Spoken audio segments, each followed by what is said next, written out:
पिछले एपिसोड में हमने देखा था लीन अपने गिल्ट और कल रात की गलतियों के साथ स्ट्रगल कर रहा है, कंफ्यूज्ड और ओवरवेल्म्ड।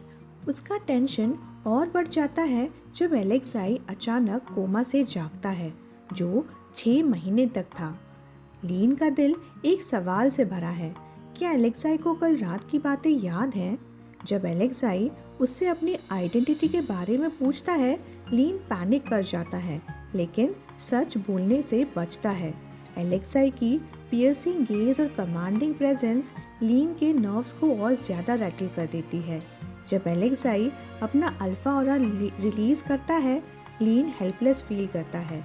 उसका गला घुटने लगता है और सांस रुक सी जाती है। अब आगे लीन का बॉडी लैंग्वेज क्लियरली अनईजी लग रहा था। ओह, उसके लिप से एक सप्रेस साउंड निकला।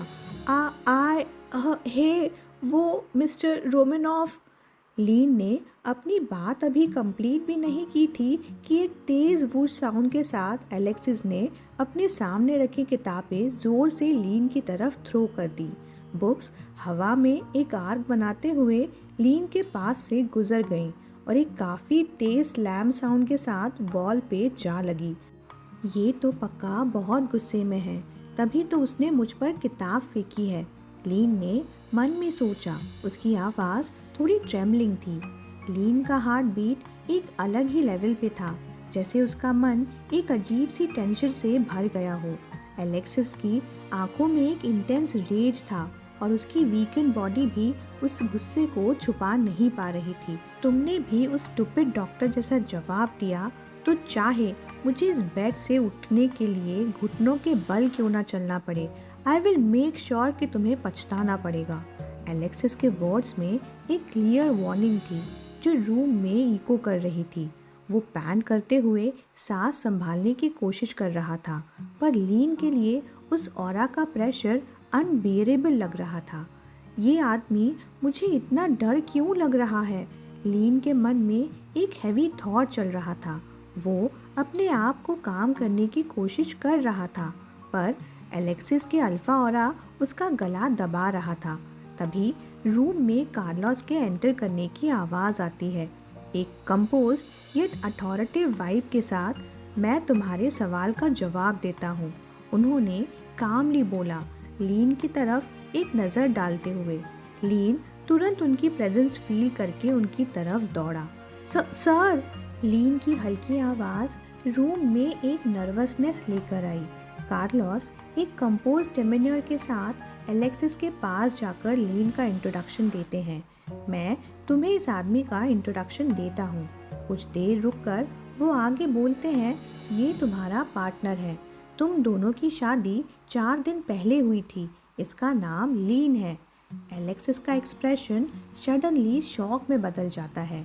क्या? तुम क्या बोल रहे हो? मैं और शादी? वो भी किससे? वो स्टार्टल्ड था, लेकिन उसके वर्ड्स एक डायरेक्ट सस्पिशन लेकर आए।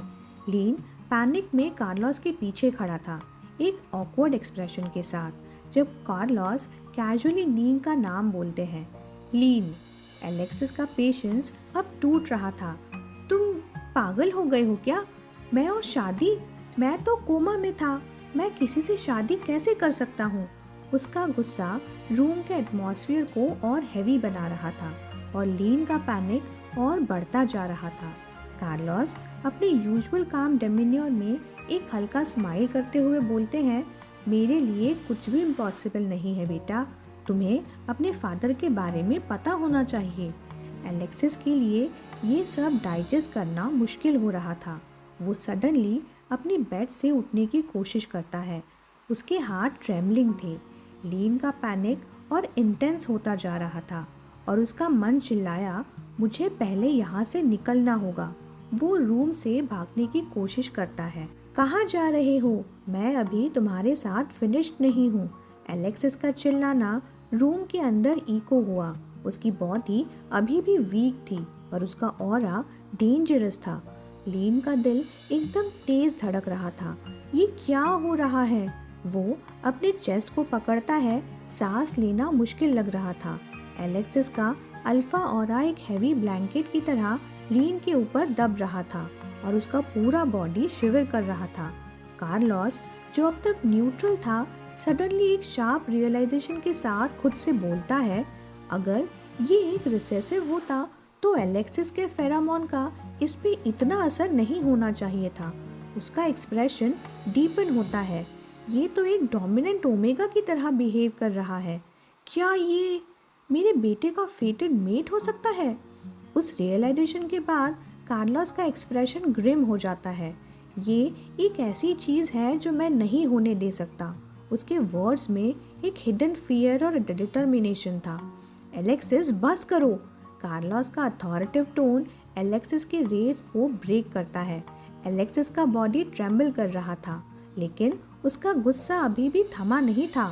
लीन अब तक अपनी सांस कंट्रोल करने की कोशिश कर रहा था। सडनली भागता है। हे रुको, तुम भागने की कोशिश मत करना। एलेक्सिस का चिल्लाना रूम में इको करता है, लेकिन लीन बिना रुके अपना एस्केप ट्राई करता है। कार्लोस कामली इंटरवीन करते हैं। तुम ओवर रिएक्ट कर रहे हो, ये उसकी गलती नहीं है। एलेक्सिस के लिए ये एक ट्रिगर बन गया। गलती उसकी है, उसने तुम्हारे साथ कॉपरेट किया तो उसके कॉन्सिक्वेंसेस फेस करना पड़ेंगे। और फिर एलेक्सिस का टोन और थ्रेटनिंग बन गया। मैं उसे वही सज़ा दूंगा जो बाकी सबने फेस की है। अगर किसी को ब्लेम करना है तो वो तुम हो। रूम में एक डेफनिंग साइलेंस छा गया। लीन अब तक अपने पैनिक के अंदर ट्रैप था और रूम का टेंशन एक बैटलफील्ड का मैदान लग रहा था। एलेक्साई का पेशेंस अब खत्म हो चुका था। वो लीन की तरफ देखते हुए कोल्डली बोला, ये सब बंद करो और उसे कहीं और भेजो। I don't want him in my house. उसकी आईज में एक कोल्ड ग्लिंट था, लेकिन उसकी बात सिर्फ वर्ड्स तक लिमिटेड नहीं थी। एक अलग ही टेंशन रूम में बिल्ड हो रही थी। ही एडेड रैशली, मुझे इसकी वजह से अपने हाथ खून से गंदे करने की ज़रूरत नहीं पड़नी चाहिए। कार्लोस एक हल्की सी साय के साथ अपने टेम्पल को रब करते हैं। एक रिलैक्स्ड येट नोइंग स्माइल के साथ वो कामली कहते हैं, तुम अपना गुस्सा मुझ पर किसी और के लिए निकाल रहे हो एलेक्साई। तुम वैसे ही हो जैसे पहले थे, बिल्कुल वही एलेक्साई जिसे मैं जानता हूँ। कार्लोस अपने कुशन पर रिलैक्स तरीके से बैठता है। एलेक्साई की तरफ एक काम और कंपोज्ड एक्सप्रेशन के साथ देख रहा था। मुझे लगा था एक बार डेथ का सामना करने के बाद तुम थोड़े बदल जाओगे, शांत हो जाओगे। एलेक्साई उसकी बातों पर बिना कुछ कहे बस गुस्से भरी नज़र से देख रहा था। एलेक्साई का एक्सप्रेशन स्लाइटली कंफ्यूज्ड और इरिटेटेड था। कार्लोस के लिप्स पे एक हल्की सी स्माइल थी जो उसकी बातों में कॉन्फिडेंस ऐड कर रही थी। पर लीन, वो अलग है। उसका नेचर, उसका तरीका, उसका सब कुछ डिफरेंट है, तुम्हारे पहले के एनकाउंटर से बिल्कुल अलग। कार्लोस अपने पोस्चर को थोड़ा और असर्टिव बनाते हुए एलेक्साई की तरफ झुका। उसकी फर्म गेज एलेक्साई के शार्प ग्लेयर को डायरेक्टली काउंटर कर रही थी। सुन लो बेटा, मैं तुम्हें उसे ख़त्म करने की परमिशन नहीं दूंगा, बस यूं ही नहीं। उसकी आवाज़ में एक वेट और अथॉरिटी थी जो क्लियरली एलेक्साई के ईगो को प्रोवोक कर रही थी। एलेक्साई गुस्से में कार्लोस का हाथ झटककर बोलता है, ये गंदा हाथ मुझे मत लगाओ। उसकी नज़र एकदम बर्फ जैसी ठंडी थी, जैसे सीधे दिल के अंदर तक काट रही हो। वो धीरे से तकिया के सहारे पीछे झुक गया, लेकिन उसके दिमाग में ख्याल बराबर घूम रहे थे। अलग क्या मतलब था उनका? एलेक्साई अपने आप से बोलता रहा डिसबिलीफ के साथ, मेरे फादर किसी को मुझसे प्रोटेक्ट करना चाहते हैं। पहली बार ये हो रहा है। उसके लबों से धीरे से एक बात निकली, लेकिन चेहरे पर एक डार्क शैडो छा गया था। कार्लोस एक साय के साथ अपने एक्सप्रेशन को कंट्रोल करते हुए बोलता है, तुम्हारा काम इस शादी में सिंपल है, कोई इतना कॉम्प्लिकेटेड नहीं, और वैसे भी तुम्हारे पास लॉस करने के लिए कुछ भी नहीं है। उन्होंने एक एक्सपीरियंस निगोशिएटर की तरह कहा। एलेक्साई की बॉडी टेंशन से भर चुकी थी और सडनली एक फाइल उनके सामने थ्रो करते हुए कार्लोस का फेस और भी सीरियस हो गया। Fuck you, Alexei snapped. और फिर एलेक्साई सार्कास्टिक स्माइल करते हुए एक मॉकिंग टोन के साथ बोला, अगर तुम्हें एक हायर चाहिए था तो खुद शादी करके एक बना लेते ना। अब रूम में एक थिक टेंशन थी, जैसे दो लायंस एक बैटलफील्ड में अपने डोमिनेंस प्रूव करने की तैयारी में हो। कार्लोस का एक्सप्रेशन काम और कंपोज्ड है, जैसे वो अपने मैनिपुलेटिव ह्यूमर के मजे ले रहा हो। टू बैड, वो एक सार्कास्टिक स्माइल के साथ बोलता है, मुझे एक बेटा नहीं सिर्फ एक पोता चाहिए। एलेक्साई का गुस्सा विजिबली और बढ़ता है, पर उसके वर्ड्स और शार्प हो जाते हैं। वो रिप्लाई करता है, हाँ, बस ये मान लो कि तुम्हारे सीड सिर्फ उस आदमी के बॉडी में ही ग्रो कर सकते हैं जो तुम्हें छोड़कर चला गया, फॉर अनदर मैन। उसकी बात अधूरी रह जाती है। कार्लोस का गुस्सा अब अपने पीक पर है। शट योर फकिंग माउथ, वो चिल्लाकर एलेक्साई के ऊपर अपना हाथ उठा देता है। एक जोर का स्लैप एलेक्सिस के चेहरे पर पड़ता है। डोर पर लीन खड़ा है, उसकी आंखों में शॉक और कंफ्यूजन से भर गई हैं, और फिर उसका एक्सप्रेशन और सीरियस हो जाता है। वो क्या आवाज़ थी? वो अपने आप से सॉफ्टली पूछता है। एलेक्साई के एक्सप्रेशंस अब ज़्यादा प्रोएक्टिव हो रहे हैं। क्या ये सच नहीं है क्या? तुम अभी तक इसे एक्सेप्ट नहीं कर सकते, है ना? एलेक्साई के वर्ड्स प्योर वेनम से भरे हुए होते हैं। कार्लोस का गुस्सा फूट पड़ता है। तुम? वो अपनी फ्रस्ट्रेशन को छुपा नहीं पा रहा। उसका एक्सप्रेशन टाइटन होता है और लगता है कि उसके कंट्रोल की लास्ट स्ट्रैंड अब बस टूटने वाली है। लीन के फुटस्टेप्स का साउंड रूम में इको करता है। वो भागते हुए आता है। Sir, stop it! Lean Carlos के आर्म्स को पकड़ने की कोशिश करता है, अर्जेंसी में बोलता है, why did you hit him? लीन की आवाज़ अब और ज़्यादा कॉन्फिडेंट हो गई। उसके हाथ कार्लोस के चेस्ट पर डिफेंसिवली पुश करते हुए वो बोलता है, are you out of your mind? वो बस अभी तो उठा है। कार्लोस का एक्सप्रेशन धीरे धीरे सॉफ्टन हो जाता है। उसकी नज़र एलेक्सिस पर टिक जाती है, जिसमें एक मिक्स ऑफ रिग्रेट और सैडनेस दिख रहा होता है। लीन पैनिक में एलेक्सिस की तरफ देखता है। ओह गॉड, ब्लड! तुम्हारे नोज और माउथ से ब्लीडिंग हो रही है। एलेक्सिस गुस्से और पेन के साथ लीन की तरफ देखता है। वो एक शार्प टोन में कहता है, डोंट टच मी। फिर एक्यूजिंगली लीन की तरफ पॉइंट करता है और बोलता है, तुमने उसके साथ मिलके मुझे स्टूपिड मैरिज में ट्रैप किया है। एंगर और बिट्रेल उसकी आवाज़ में क्लियरली सुनाई देता है। लीन खुद को समझाते हुए धीरे से बोलता है, मेरे पास और कोई चॉइस नहीं थी। कार्लोस ने अपनी नज़र एलेक्सिस की तरफ मोड़ी। उसकी आवाज़ शार्प और कोल्ड थी। तमाशा मत बनाओ, मैंने तुम्हें जिंदा किया है और अब तुम्हारी जिंदगी मेरी है। कार्लोस एक कदम और आगे बढ़ाकर और सख्त होकर बोला, इतने वक्त तक मैंने तुम्हें बर्दाश्त किया, जो तुम चाहते थे वो करने दिया, लेकिन तुम मुझे हमेशा शर्मिंदा ही करते आए हो अपनी कमजोरी के साथ। हर शब्द एक तीर की तरह एलेक्सिस के दिल में चुभ रहा था। उसकी सांसें और तेज हो गई। एलेक्सिस अब और सह नहीं पाया। चुपकर अपने घुटनों पर गिर गया, अपने सिर को दोनों हाथों से पकड़कर जोर से सांस लेने की कोशिश करते हुए। कार्लोस की बॉडी लैंग्वेज काफ़ी डोमिनेंट थी और एक कोल्ड कॉन्फिडेंस उसकी हर मूवमेंट में था।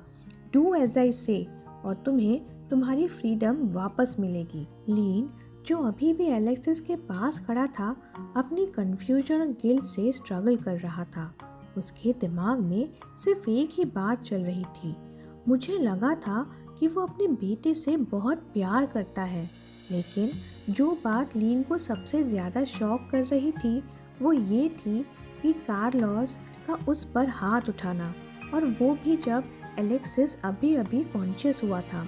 ये आउटरीजियस है। एलेक्सिस गुस्से से लीन को ग्लेयर करते हुए बोलता है, तुम अभी तक यहाँ क्यों हो? उसकी आंखों की इंटेंसिटी क्लियरली दिखाती थी कि वो लीन को यहाँ नहीं देखना चाहता। लीन अपने आप को संभालने की कोशिश करता है, लेकिन कुछ बोलने से पहले ही एलेक्सिस अपने फ्रस्ट्रेशन को कंट्रोल नहीं कर पाता और चीख कर कहता है, गेट आउट। एक किताब उठा के लीन की तरफ फेंक देता है।